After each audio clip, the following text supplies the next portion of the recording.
So we're here at the Martyrs Monument. Let's see. So here we are at the Martyrs Monument, built in the 1980s, and it was one of a number of public projects Saddam had started to beautify Baghdad. So here we are underneath the memorial, way larger than I was expecting it to be. So underneath you've got a museum, a library, a cafeteria, a lecture hall, and an exhibition gallery. So these are all the names of those who died during the Iraq-Iran war. It's supposed to be over 1 million names.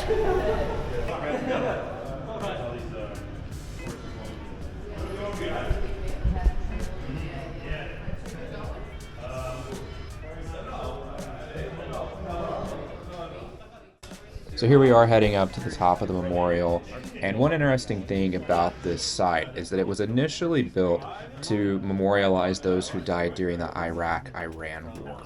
But over time it became also a memorial for those who were killed under Saddam's reign, which was something that he had never intended.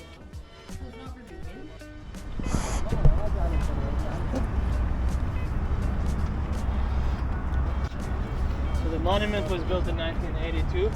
That was during the Iraqi-Iranian war, and it's called the Al-Shaheed Monument, means the Martyr Monument. So it was a memorial for the Iraqi soldiers who died in the Iraqi-Iranian war. Downstairs there's a museum where all the names of the Iraqi soldiers who died were written. You've seen some of them downstairs. And here again it's the Islamic dome, and then in the middle there is like the torch, which is like the Iraqi flag. And at that time, Iraq had a lot of money for like the oil revenue to spend on the war, on the propaganda, on the movies, on the monument, to promote for that war. The Ba'ath government wanted to, encourage people to, of course, participate and go to the war and everything. So this is part of that propaganda machine. So in the 80s, we did a lot of songs, movies, plays, monument about the war. So this is one of them.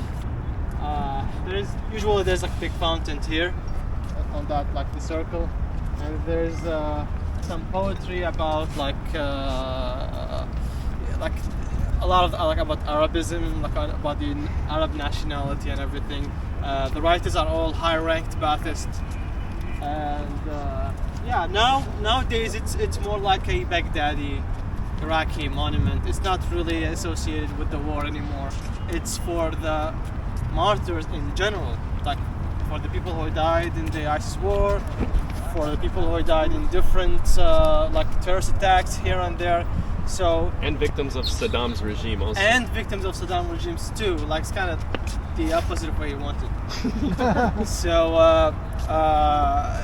Usually we see people taking graduation pictures and everything. It's not associated with the war a lot as it used to be before.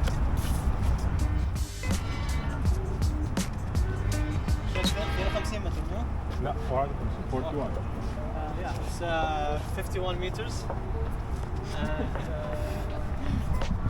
This thing is gigantic.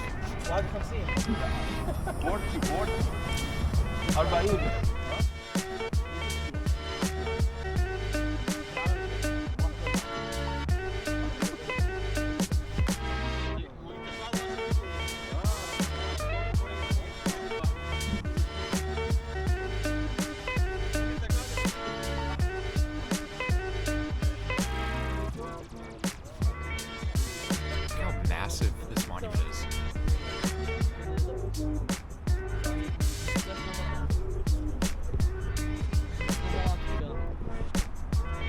So right here in front of us is where the pool would have been on this half of the dome, and then over here is the flag that you'll see.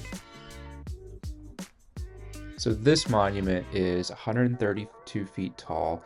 It's in the shape of a dome that you would find generally on the top of a Shia shrine.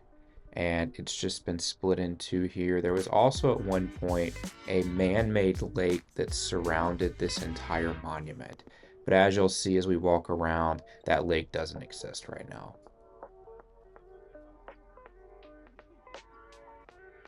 Underneath the Iraqi flag here in the center of this frame, there is a hole that goes down to the museum that when you look up, it looks like the flag is floating in air.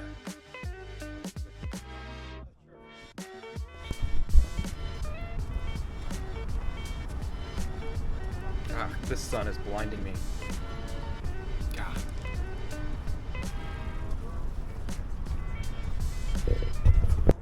So this monument was created originally for those who died during the Iraq-Iran war in the 80s.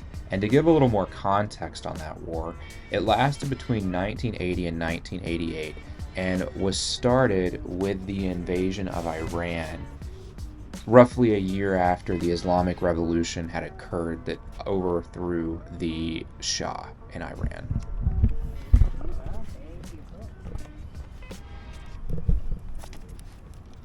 Saddam presented his invasion of Iran as a defensive measure against Iranian influence and power. He didn't want the Islamic Revolution that had just come into control roughly a year earlier exported to other parts of the Arab world. And he saw Iran's Shia Islamism as a threat to the Ba'ath Party, which was the ruling party of Iraq at the time. Roughly 2 months into the invasion, the Iraqi forces were brought to a complete halt due to resistance from the Iranian people, which Saddam had not expected because he did not think that the Iranian people would support and back this regime that had just come into power. The war took its toll on the people of Iraq and Iran.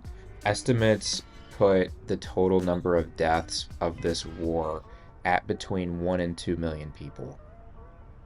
By the end of the war, the land borders had not changed for either country, and both countries went back to the status quo that was there before the war started. This place is probably one of the coolest places I feel like I've ever been in my life. Our group is awesome. And this place is just gigantic. And the lighting here, incredible.